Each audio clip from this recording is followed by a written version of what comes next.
हम और आप भी नहीं होते, हम और आप भी नहीं होते, क्योंकि जन्नत में तवालुद और तनासुल नहीं है। तवालुद और तनासुल का मतलब समझते हैं, यानी मिलना जुलना और बच्चे की पैदाइश वहां नहीं है। वहां जैसे एक मुकर्रिर थे जिन्होंने बयान किया कि जन्नत में कोई बूढ़ा नहीं जाएगा, जन्नत में कोई बूढ़ा नहीं जाएगा। तो प्रोग्राम खत्म होने के बाद एक ज़ईफ आदमी आए और कहा कि हजरत, जब कोई बूढ़ा नहीं जाएगा तो हम लोग तो उम्र हो गई, तो इसका मतलब है कि अब हम लोग कुछ करें कोई बात नहीं है, क्योंकि जन्नत में तो अब नहीं जाना कंफर्म हो गया है ना। तो इसका मतलब कोई बूढ़ा नहीं जाएगा, मतलब हम जितने बूढ़े हो गए सब के सब अब जन्नत नहीं जाएंगे। तो ऐसी बात नहीं है, जन्नत में जितने लोग जाएंगे अगर बूढ़े भी होंगे तो अल्लाह के हुक्म से वो जवान होकर के जन्नत में जाएंगे, वो आलमे शबाबी में जन्नत में जाएंगे, अल्लाह तबारका व तआला उन्हें जन्नत में ले जाएंगे।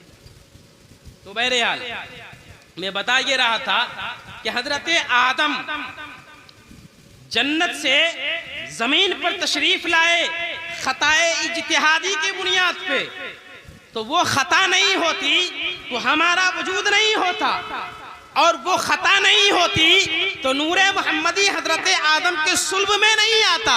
हजरत आदम के सुल्ब में नूरे मोहम्मदी का आना ये अल्लाह तबारका व तआला की जानिब से ये सबसे बड़ी हिकमत थी कि हजरत आदम ने उसी गंदुम को खाया और फिर जमीन पर तशरीफ ले आए।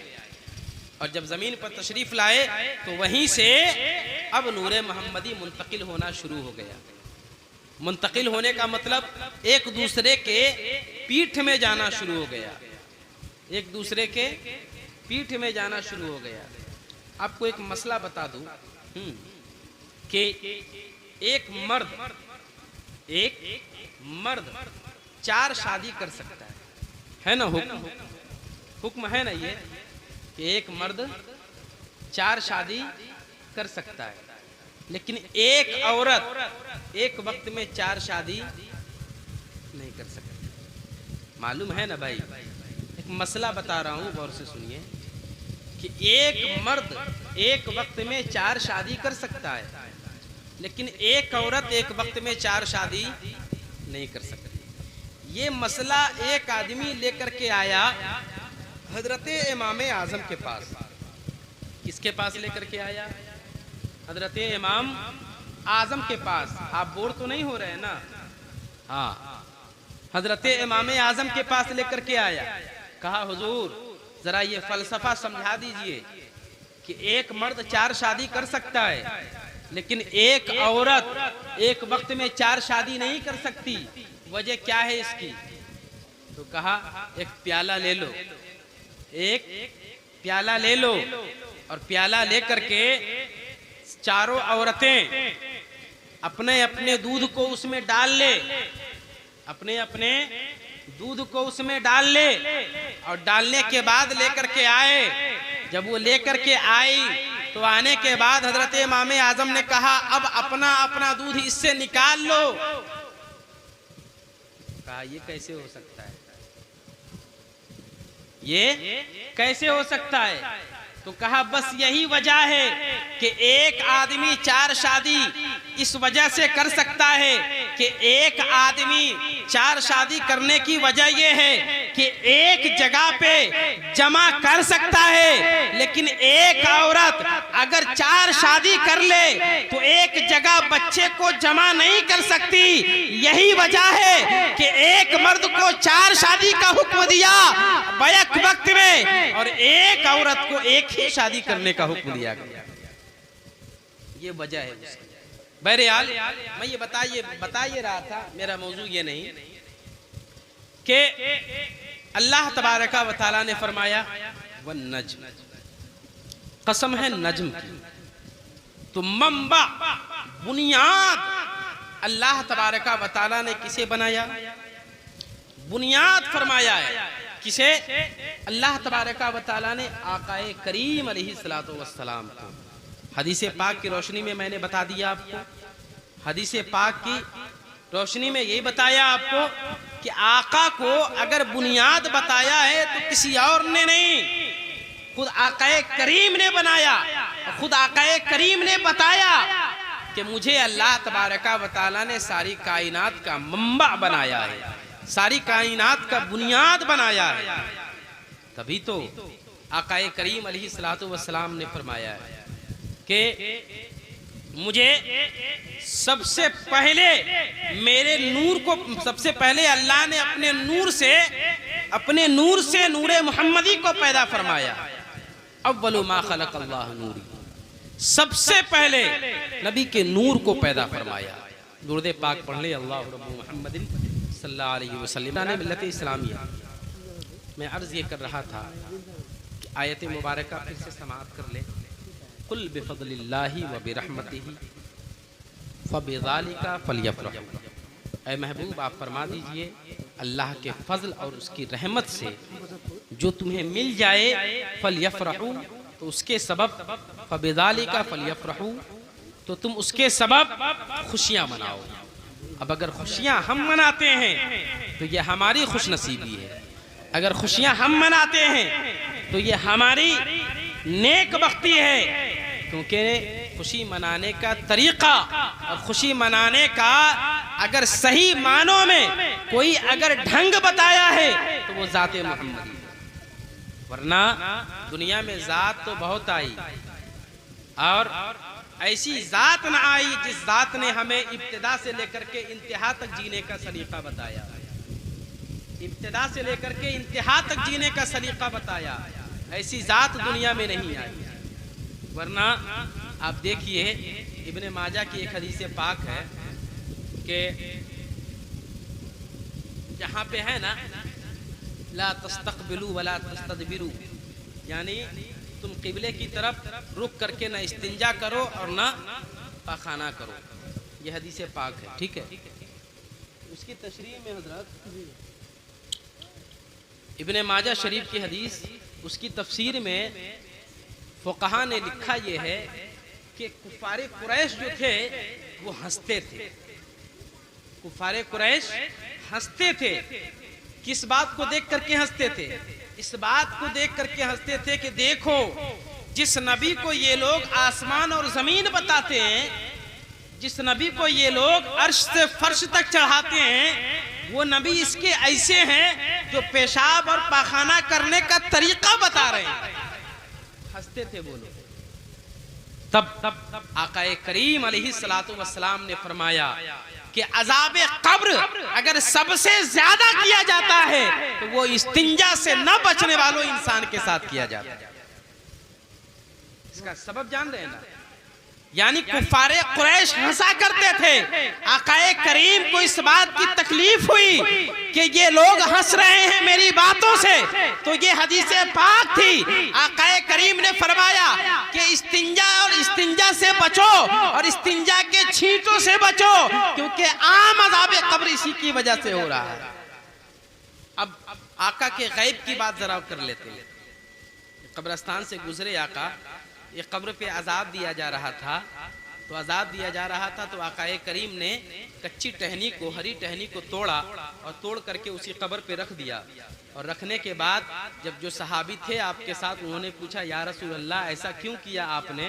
तो आकाए करीम ने फरमाया ये जो कब्र में जो आदमी है वो एक ऐसा आदमी है जो दुनिया में पेशाब के छींटे से नहीं बचता था, इसे अजाब दिया जा रहा था, इसी वजह से मैंने इसकी कब्र पर हरी टहनी को रख दिया ताकि जब तक ये हरी टहनी रहेगी इसके अजाब में तखफीफ होती चली जाएगी।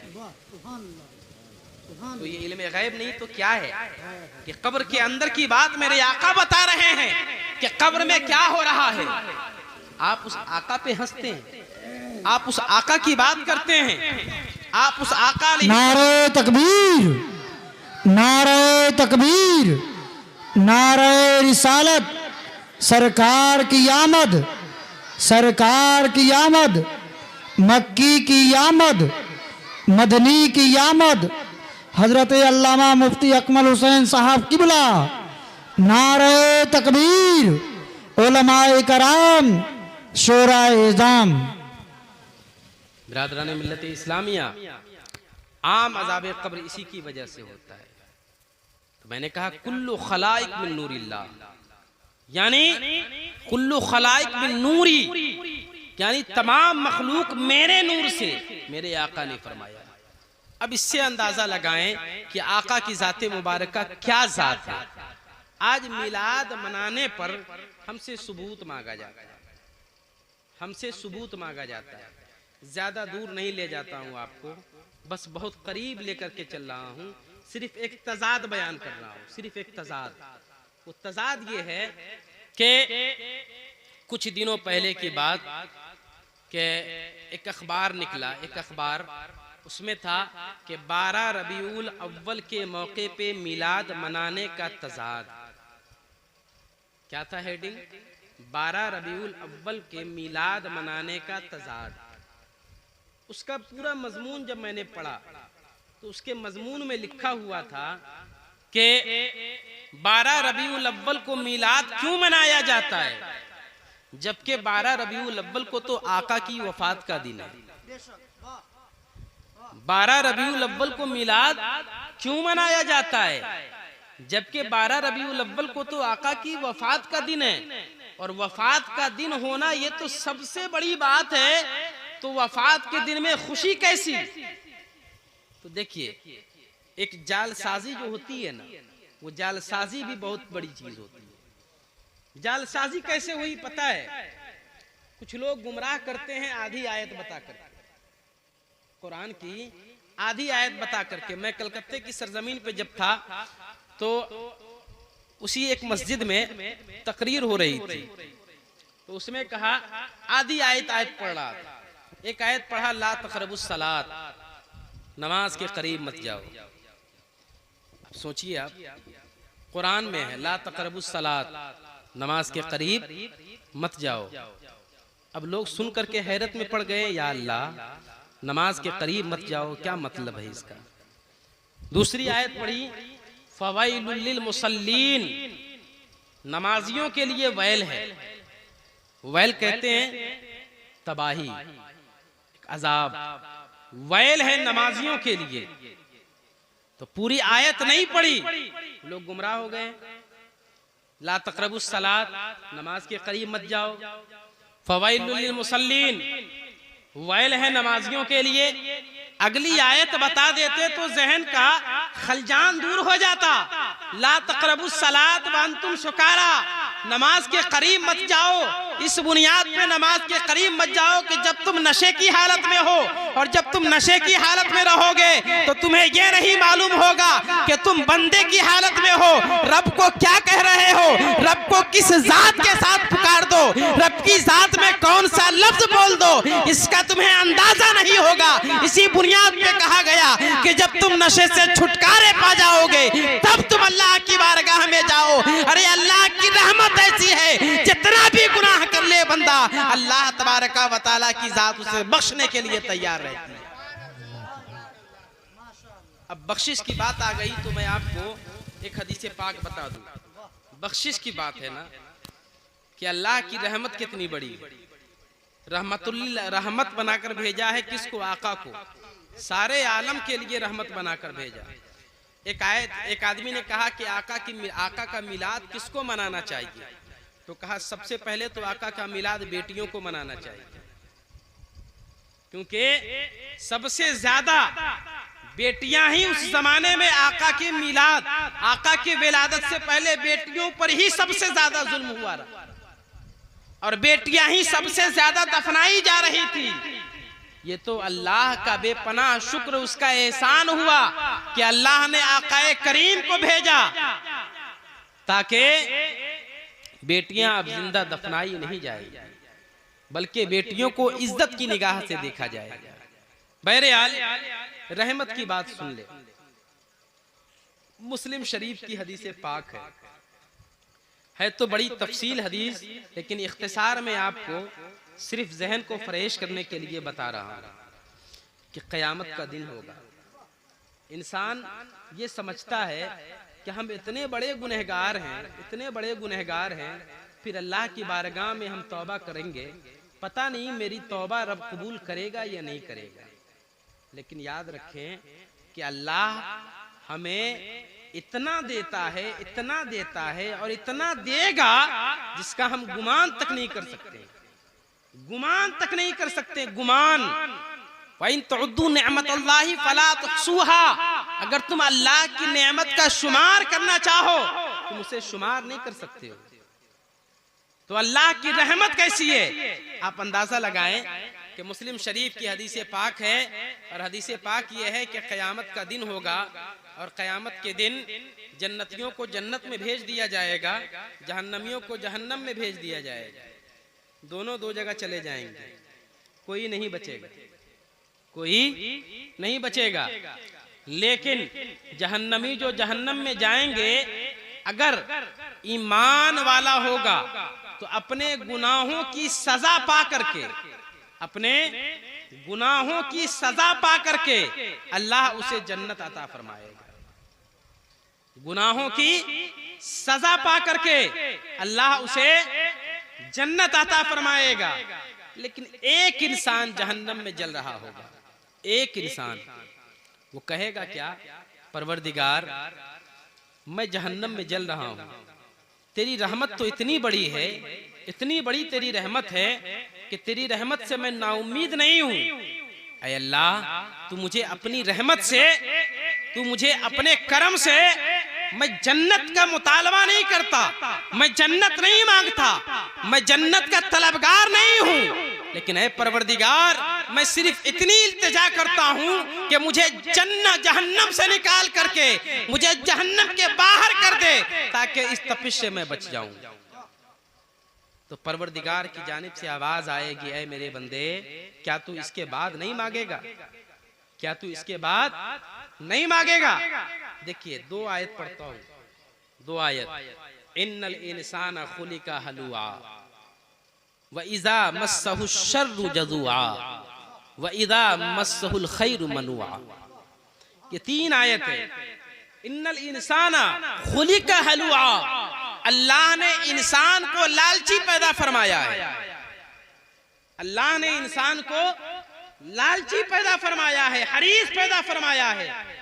इंसान को जितनी दौलत मिल जाए, जितनी सरबत मिल जाए, जितना कुछ मिल जाए और मिलता चला जाए, उसके बावजूद भी बंदे की लालच कभी खत्म नहीं होती, बल्कि आखिरी वक्त तक बंदा यही सोचता रहता है।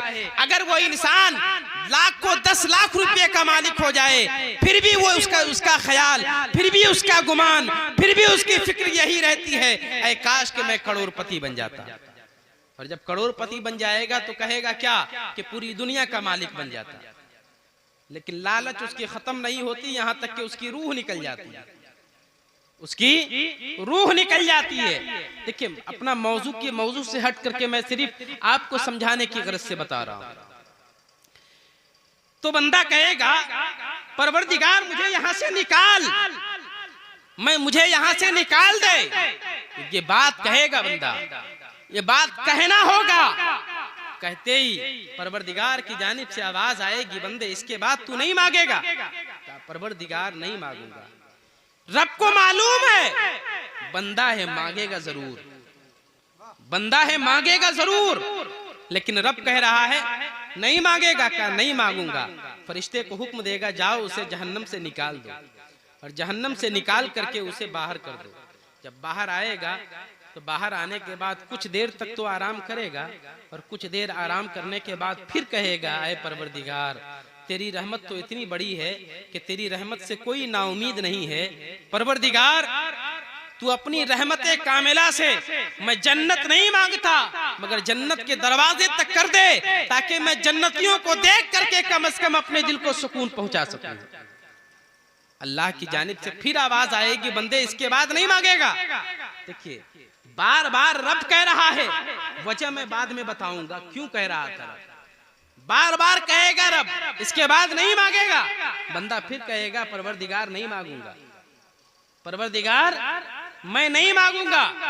कहा ठीक है, तो कहा फिर फरिश्ते को हुक्म देगा, फरिश्ते उसे वहां से लेकर के जन्नत के दरवाजे तक ले जाएंगे। इख्तिसार में बयान कर रहा हूं वरना ये बहुत लंबी चौड़ी हदीस पाक है। फिर उसे जन्नत के दरवाजे तक कर दिया जाएगा। जन्नत के दरवाजे तक जाएगा और जाने के बाद कहेगा कि जब इतना करीब आ गए तो परवरदिगार जन्नत में दाखिल कर दे। देखिए मांग कितना रहा है, मांग कितना रहा है। कहेगा जब यहां तक तू पहुंचा सकता है तो जन्नत में तो दाखिला करवा दे। तो कहेगा इसके बाद, तो कहा जन्नत में जाऊंगा, जाकर के टहल के चला आऊंगा, जन्नत में जाऊंगा, जाकर के टहल के चला आऊंगा। कहा वादा? कहा हाँ वादा है। कहा ठीक है, इसे जाने दो जन्नत में। वो जाएगा जन्नत में, और जन्नत में जब जाएगा बंदा तो जाने के बाद जैसे जन्नत में जाएगा फरिश्ते कहेंगे चलो, अब तो तुमने वादा किया था कि वादा वक्त हो चुका, चलो। तो बंदा कहेगा क्या तुम्हें मालूम नहीं, मेरे आका अलैहिस्सलातु वस्सलाम ने फरमाया है जो एक बार जन्नत में आ जाएगा कभी वो जन्नत से निकाला नहीं जाएगा।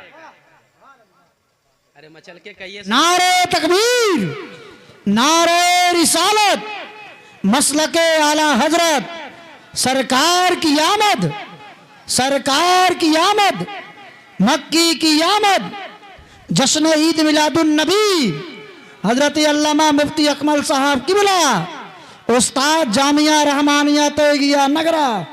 नारे तकबीर, नारे रिसालत, माशाअल्लाह सुभान अल्लाह। मोहतरम सामाईन, फिर उसके बाद बंदा कहेगा जो एक बार जन्नत में आ जाता है वो जन्नत से निकाला नहीं जाता। तो जैसे ही बंदा ये बात कहेगा गैब से आवाज आएगी, ऐ मेरे बंदे तेरी सोच यहीं तक थी, अगर तू इससे ज्यादा जहां तक तू मांगता चला जाता तो जब तक तू मांगता जाता मैं तुझे अता करता जाता।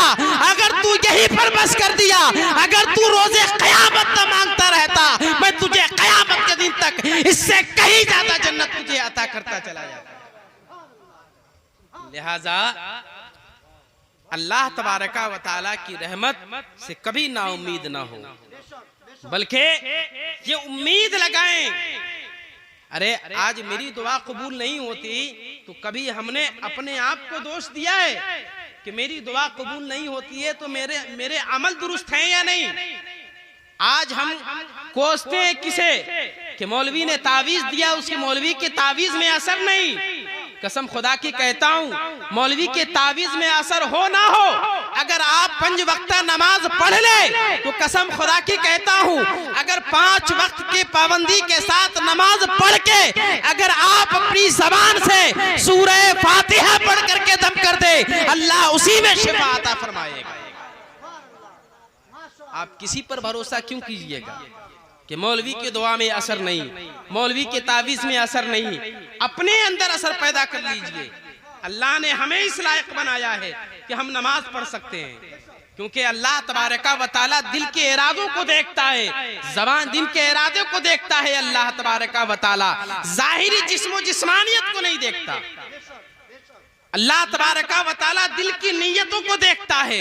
अल्लाह तबारका व तआला जिस्म और सूरत को नहीं देखता कि कितनी खूबसूरत चेहरे के साथ इंसान दुआ कर रहा है, बल्कि मस्जिद नबवी में बैठ करके एक इंसान दुआ कर रहा था, परवरदिगार तू ही तो मेरा रब है, तेरे अलावा कोई है भी तो नहीं थी जिसकी बारगाह में मैं दुआ कर सकूं। तो आक़ाए करीम ने फरमाया जाओ जाकर के उस बंदे से कहो कि तुम्हारे मांगने का अंदाज ऐसा है जिस अंदाज की वजह से अल्लाह ने तुम्हारी दुआ को कबूल फरमा लिया है। तो मांगने का अंदाज हमारा नहीं है, लेकिन हम कोसते हैं किसे? हम तो सिर्फ और सिर्फ अपने मसाजिद को आका की मिलाद मनाओ, लेकिन जिस रहमतुल लिल आलमीन ने सारे आलम को सैराब किया, क्या जुमातुल मुबारका का दिन भी हम मनाते हैं ना। आपको मालूम है जुमा जो मुबारक दिन है जिसे यौमुल ईद कहा गया है वो क्यों है पता है? क्योंकि नूरे मोहम्मदी उसी जुमा के दिन मुंतकिल हुआ था। नूरे मोहम्मदी जिसकी मिलाद मना रहे हैं वही नूरे मोहम्मदी जुमा के दिन मुंतकिल हुआ हजरत आदम के सुल्बे मुबारक में।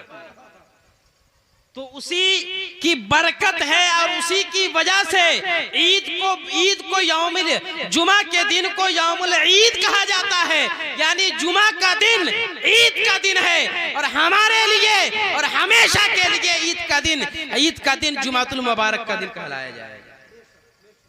लिहाजा हमेशा इस बात का ख्याल रखें। तो मैं अर्ज ये कह रहा था, मैंने बयान करना कुछ और चाहा था लेकिन दरमियान में बात आ गई तो मैंने बयान कर दिया।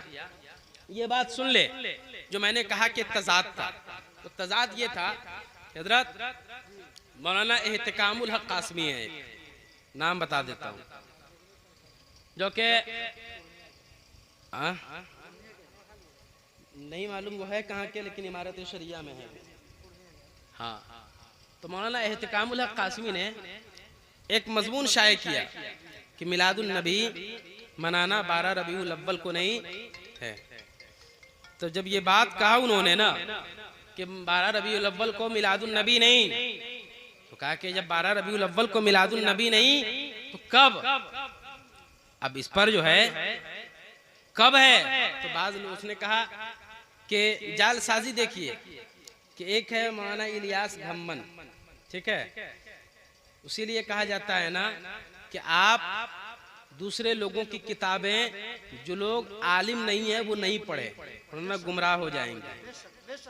दूसरे लोगों की किताबें गैर आलिम को पढ़ना दुरुस्त नहीं है वरना गुमराह होने का खदशा होता है।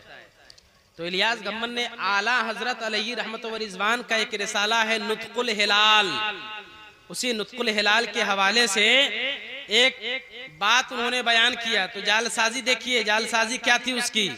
जालसाजी ये थी कि 410 सफा नंबर 410 फतावा रज़विया का रिसाला नुत्कुल हिलाल 410 नंबर 9 नंबर 8 नंबर सफे का हवाला दिया। क्या नंबर? 408, 409, 410 नंबर सफे का हवाला दिया। और क्या कहा उसने कि आला हजरत ने लिखा है कि 12 रबीउल अव्वल को आका की मिलाद का दिन नहीं है बल्कि 8 रबीउल अव्वल को आका की मिलाद का दिन है।